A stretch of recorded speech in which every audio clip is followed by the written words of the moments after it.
बिस्मिल्लाहिर्रहमानिर्रहीम। अभी हम जो है सॉल्व प्रॉब्लम हम करते हैं। किताब हमारे पास है फ़िरोज़ कमर और ग़ुलाम नासिर साहब की जो ये किताब है फर्स्ट ईयर कॉमर्स की। ठीक है, तो ये जो है हम यहाँ पे हमने लिख दिया है first year accounting by Firoz Qamar and Ghulam Nasir. तो ये आगे जो है हर जगह ये लिखा हुआ होगा। चैप्टर 1 है और प्रॉब्लम नंबर 1। इस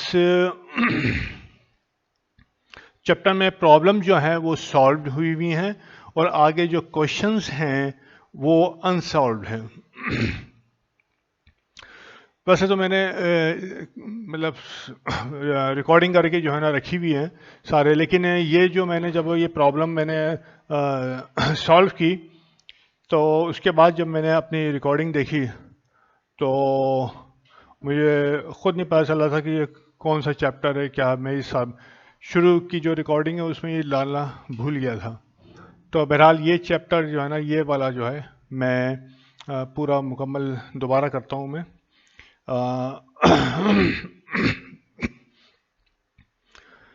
और इससे पहले जो टर्म्स थी अकाउंटिंग की वो जो है मैं ख्याल में 14-15 लेक्चर्स की वो रिकॉर्ड कर दी है। अब ये देखते हैं कि हम problem number 1 right the fundamental accounting equation. यहाँ पे अकाउंटिंग इक्वेशन जो है हम यहाँ पे लिखी हुई है, ये फंडामेंटल अकाउंटिंग इक्वेशन है। Asset is equal to liability plus capital. अब इसके अंदर एक एडिशन हम ये कर देते हैं जिसे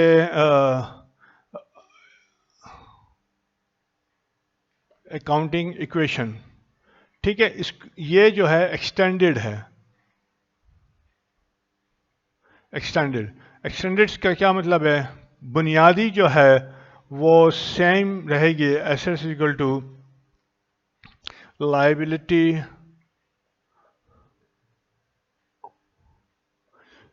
plus capital,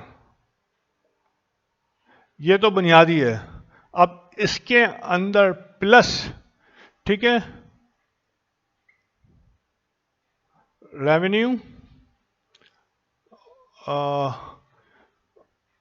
and gains, profit लिखते हैं, नॉट गेन्स और प्रॉफिट, ठीक है, एंड को और माइनस एक्सपेंसेस एंड लॉस, ठीक है। ये जो है एक्सटेंडेड है। ये इस वजह से है कि रूल्स ऑफ डेबिट और क्रेडिट, ये छोटा सा यहाँ पे अभी मैंने लिख दिया है, लेकिन आगे के आप जो है जो लेक्चर्स देखेंगे वो पूरे बोर्ड के ऊपर ये लिखे हुए आ रहे हैं, ठीक है। क्योंकि ये चौथी दफ़ा जो है ना ये वाला जो है रिकॉर्ड कर रहा हूँ मैं, तो मैंने यहाँ पे जो है इसको छोटा सा लिख दिया है, लेकिन अगले आप जब देखेंगे लेक्चर तो उसमें ये पूरा बोर्ड के ऊपर है। क्योंकि 5 अभी आप देखेंगे कोई भी क्या सवाल होता था कि सर यहाँ तो 5 जो है ना नेचर ऑफ अकाउंट हैं और अकाउंटिंग जो है इक्वेशन जो है डील कर रही है सिर्फ 3 बुनियादी अकाउंट्स पे, नेचर ऑफ अकाउंट्स पे, एसेट लायबिलिटी एंड कैपिटल। तो ये बाकी दो कहाँ गए? इन बाकी दो का रेवेन्यू और एक्सपेंस का जो ताल्लुक होता है सिर्फ और सिर्फ कैपिटल से होता है, ठीक है। रेवेन्यू या प्रॉफिट कैपिटल में ऐड होता है और एक्सपेंस और लॉस कैपिटल से माइनस होता है, इनसे कोई ताल्लुक नहीं होता, समझी। तो ये एक्सटेंडेड इसको कहते हैं कि हमने जो है ना, अब हमारे पास ये कंप्लीट अकाउंटिंग इक्वेशन है जिसके अंदर पांचों जो है अकाउंट्स दिए गए हैं। तो फंडामेंटल अकाउंटिंग इक्वेशन तो ये है, ये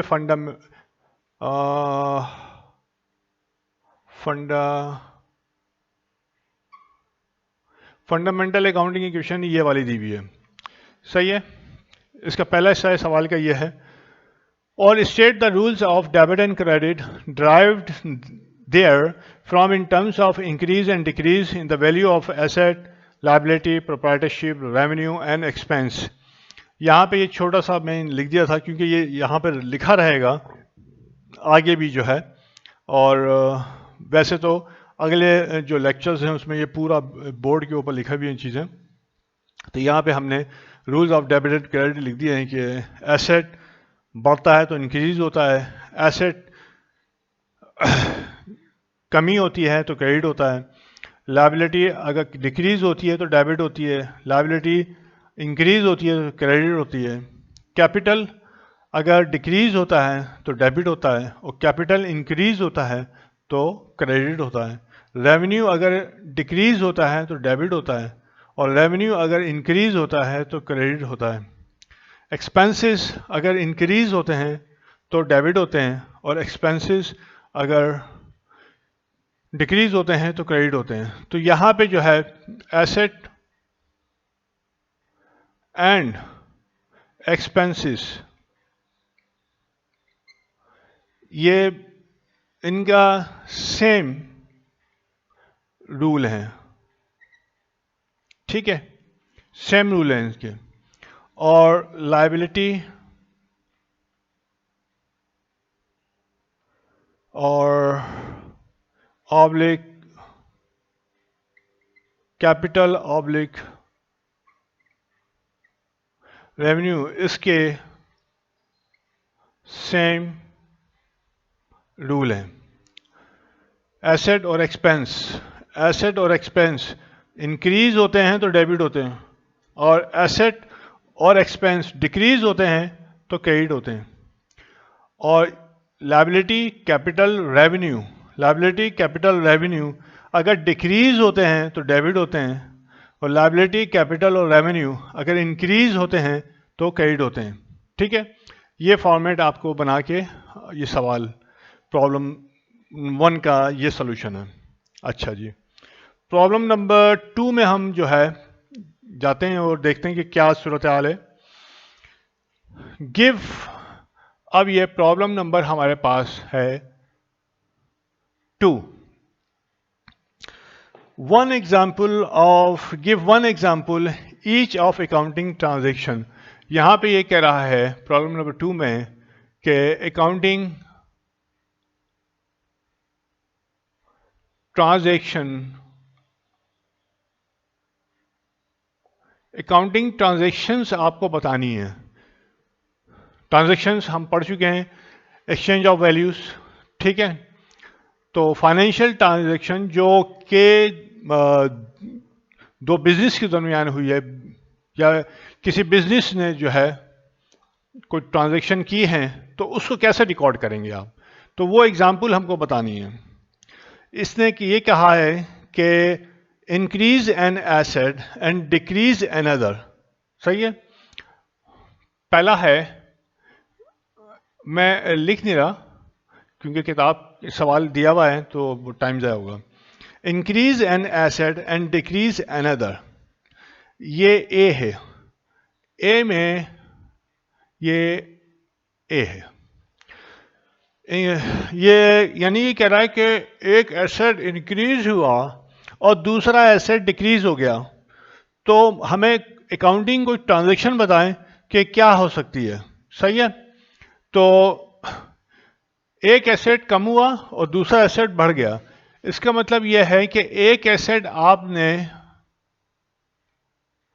परचेस एसेट खरीदा, हम व्हीकल लिख देते हैं, व्हीकल हमारी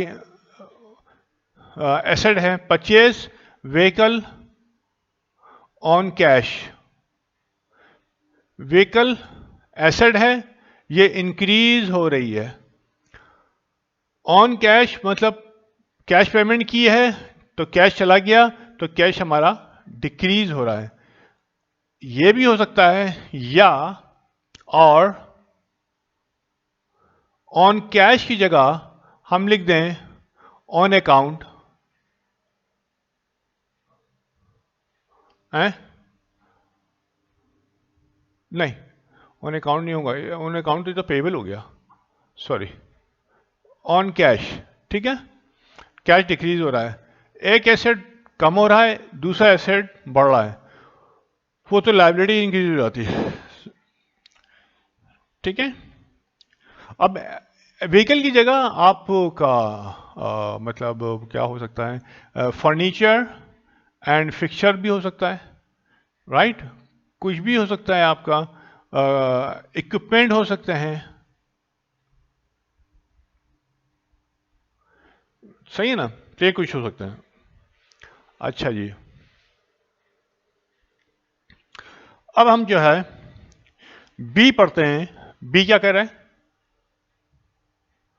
बी कह रहा है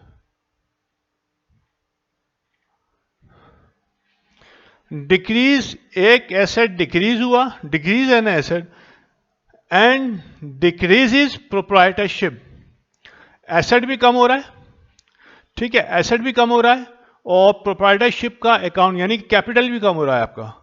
तो ऐसा क्या होता है?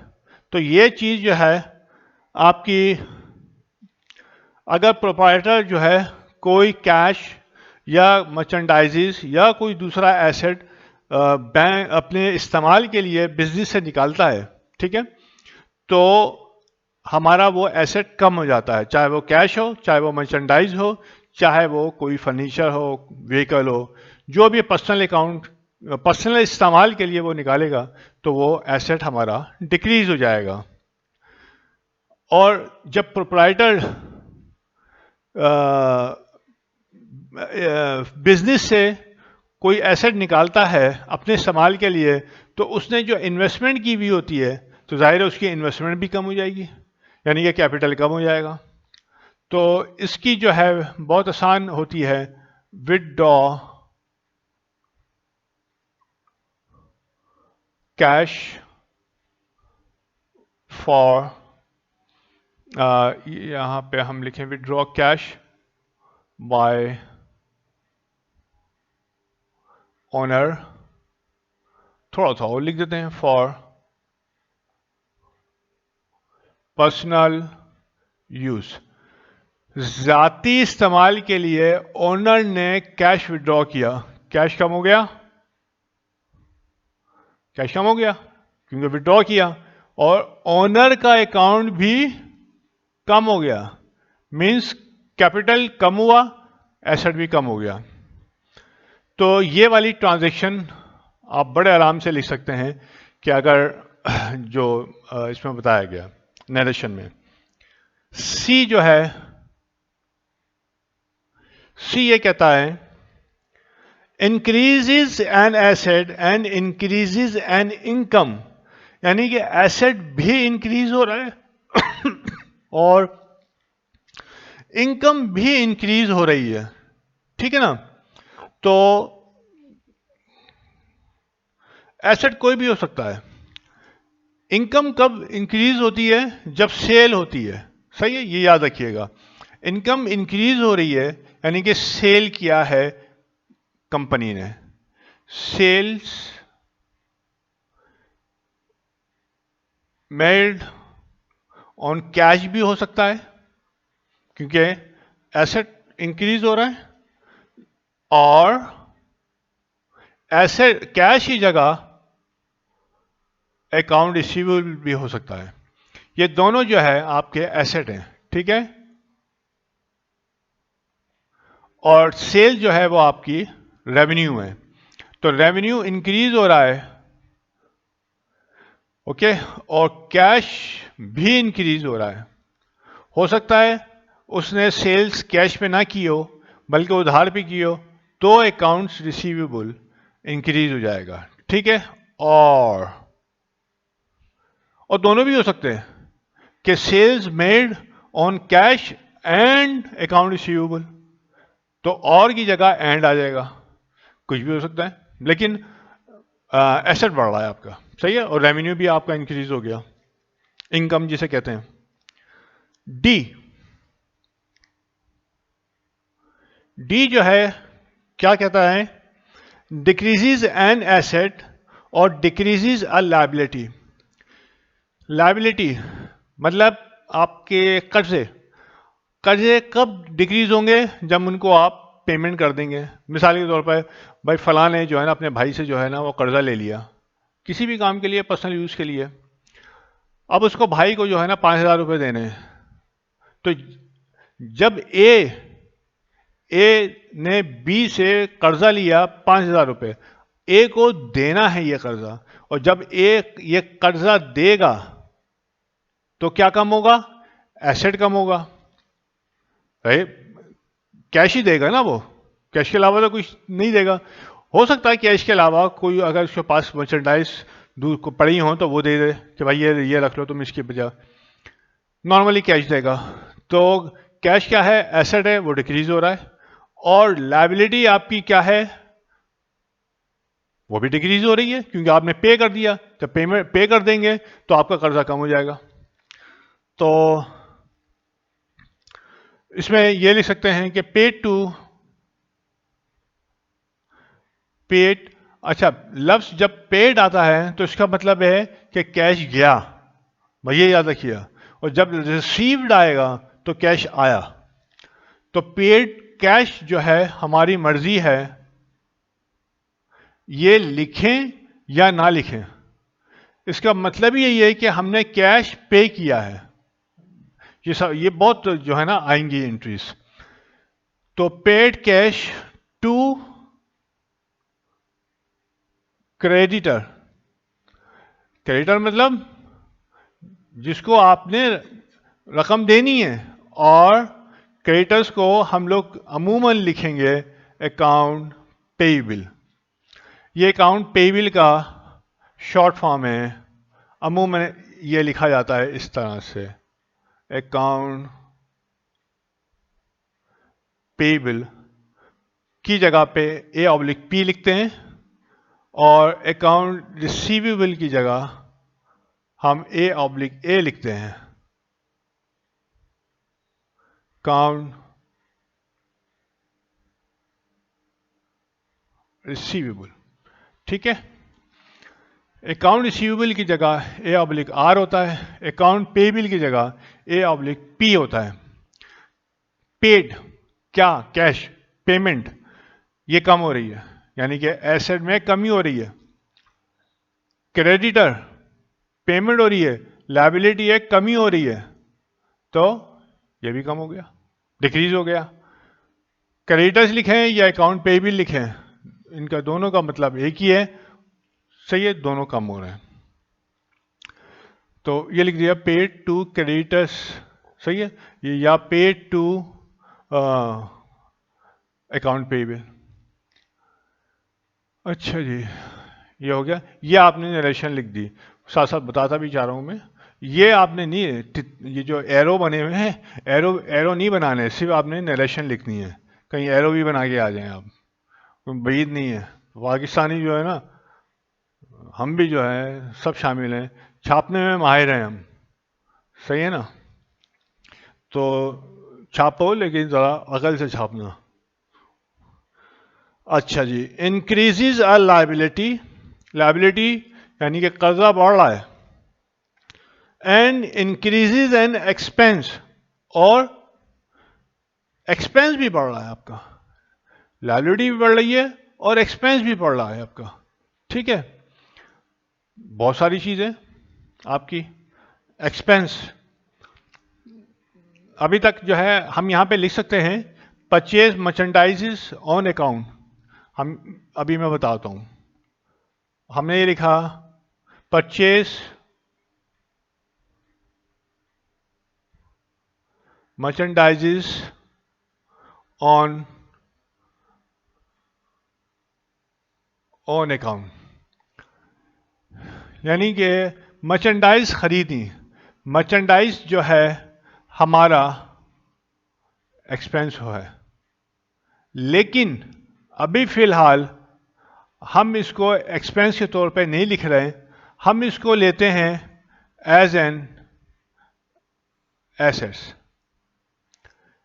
जो आपका चैप्टर 1 है, चैप्टर 1 में अभी जब आप पढ़ेंगे ये कौन से अकाउंटिंग इक्वेशन के हिसाब से पढ़ेंगे, तो जो मर्चेंडाइज हुई है वो आपकी एक्सपेंस आप नहीं लेंगे, बल्कि एज एन एसेट लिख लेंगे। तो इस वजह से ये वाली नरेशन जो है मैं नहीं लिख रहा, ये मैं काट रहा हूं। सही है, चैप्टर के हिसाब से। लेकिन अगर आपने ज़्यादा पढ़ लिए हैं, 2-3 चैप्टर पढ़ लिए हैं, तो फिर देयर इज़ नो प्रॉब्लम, आप बिल्कुल आराम से ये लिख सकते हैं। लेकिन अभी तक जो है ये आप क्या हुआ, एक्सपेंस इंक्रीज हुआ, एक्सपेंस जो है, और ठीक है, एक्सपेंस कुछ भी हो सकता है, रिसीव्ड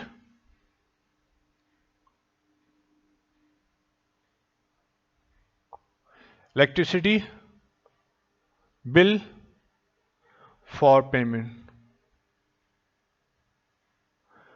यानी कि इलेक्ट्रिसिटी बिल मिला है आपको पेमेंट के लिए, क्योंकि 10-12 दिन के बाद आप पेमेंट करते हैं ना। तो रिसीव्ड इलेक्ट्रिसिटी बिल, ये एक्सपेंस है आपका। एक्सपेंस क्या हो रहा है, इंक्रीज हो रहा है। फॉर पेमेंट, पेमेंट के लिए मिला है आपको, अभी पेमेंट नहीं हुई है। सही है, तो आपकी लायबिलिटी भी इंक्रीज हो रही है। सही है, वरना तो ये बहुत आसान है कि परचेज मर्चेंडाइज ऑन अकाउंट।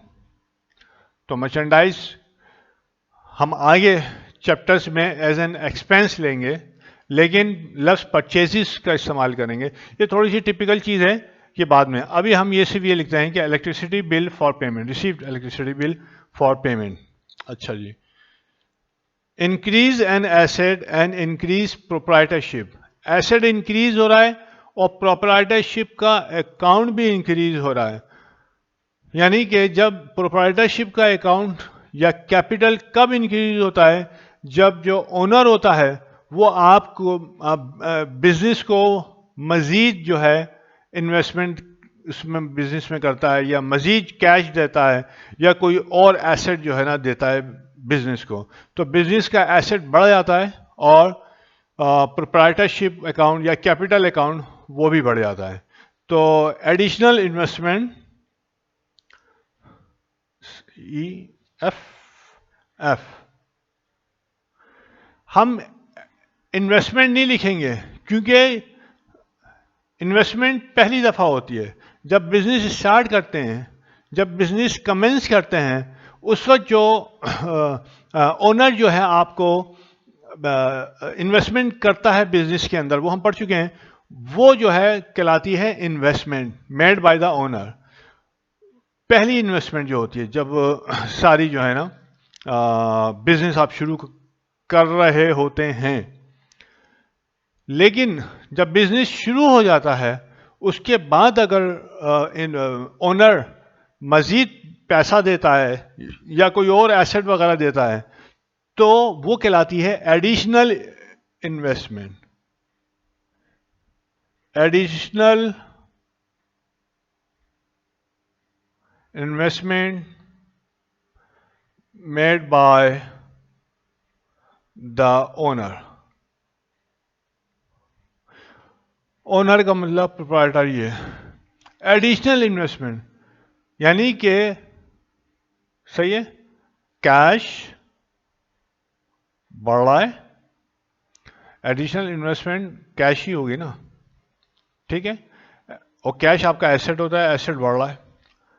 तो एडिशनल इन्वेस्टमेंट जो कि कैश थी वो इंक्रीज हुआ, वो बढ़ रही है, और ओनर्स का जो अकाउंट है, ओनर्स का अकाउंट कहलाता है कैपिटल। ठीक है, इसको मैं ब्रैकेट में लिखूं, सॉरी, ओनर। ठीक है, ओनर का अकाउंट कैपिटल कहलाता है, और कैपिटल भी इंक्रीज हो रहा है। ठीक है, ये तो मैंने आपको rules of debit and credit के हिसाब से ये तीर के निशान ऊपर नीचे करके मैंने बता दिए थे। लेकिन आपको नरेशन जो है ना ये लिखनी है कि additional investment made by the owner. ये अकाउंटिंग जो है ना ट्रांजैक्शंस आपको लिखनी थी। ठीक है, पीछे जो है इसके सॉल्व है, परेशानी की बात नहीं है, आप जो है ना सॉल्व देख सकते हैं। ABCDEF, purchase office equipment, withdraw cash, sold merchandise on account, paid to creditors D, purchase merchandise on account। अच्छा, और F, अच्छा F नहीं दिया उन्होंने, F इन्होंने यहाँ नहीं लिखा है, कोई मसला नहीं है, वो आपने बना ली, सही है। यहाँ पे उन्होंने जो है बताई है, तो आप ये लिखना चाहें, आप इसमें थोड़ा सा और इजाफा करके जो है ना, जैसे परचेस ये आप लिख सकते हैं, मतलब दोनों आपको ऑप्शन है कि इस तरह से कर लें, किताब को फॉलो करते हुए कर लें, या अपनी इंग्लिश जो है ना इस्तेमाल करते हुए थोड़ा सा आपने लिख लिया। ठीक है जी। अब हम 1 मिनट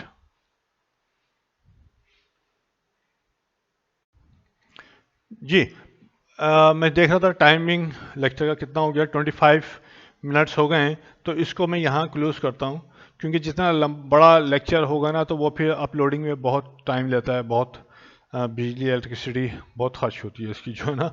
तो छोटे लेक्चर होंगे, शुरू के तो छोटे लेक्चर होंगे, और मैंने कोशिश ये की है, लेकिन जब एज वी विल ग्रो, सही है, तो फिर हम हमारा लेक्चर जो है ना 45 मिनट के करीब का होगा, सही है। तो ये लेक्चर हम यहाँ पे ख़त्म करते हैं, और अब नेक्स्ट लेक्चर में देखते हैं कि इससे अगला क्वेश्चन हम देखेंगे, प्रॉब्लम नंबर 3, ये है प्रॉब्लम नंबर 2। बहुत बहुत शुक्रिया, अस्सलाम वालेकुम, अल्लाह हाफिज़।